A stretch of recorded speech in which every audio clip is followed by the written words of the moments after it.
Introduction. Why has the West always been fascinated by the East? From ancient travelers to modern tourists, from philosophers to filmmakers, the Orient has long represented something mysterious, spiritual, and eternal. But what exactly is this fascination? Is it admiration, misunderstanding, or projection, a mirror in which the West sees what it has lost?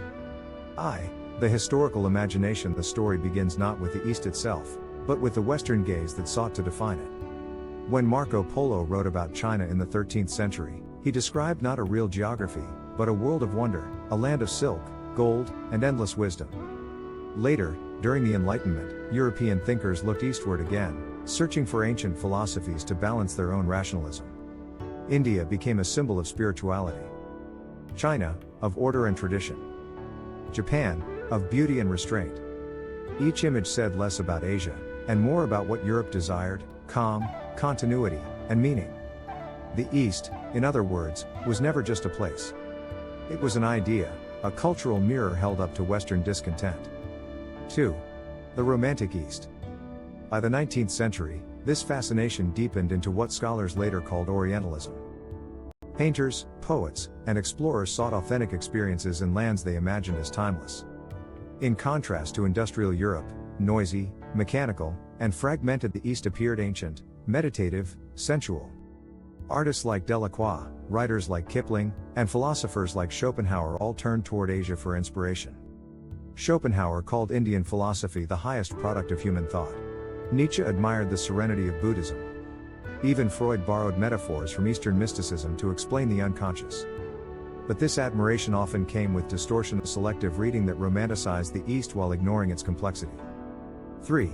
The psychological dimension. Why, then, does the East hold such emotional power over the Western imagination? Perhaps because it represents the missing half of modern identity. The West built its civilization on reason, progress, and control. The East, as imagined by the West, embodies intuition, patience, and acceptance. In a world obsessed with speed, the idea of stillness feels exotic. In a culture that prizes individuality, the sense of belonging to something larger feels sacred. So the fascination is not really about geography. It is about balance, a subconscious yearning to recover what modernity has left behind. This is why yoga studios flourish in New York, why mindfulness becomes a corporate trend, and why even Western architecture borrows the calm geometry of Zen design.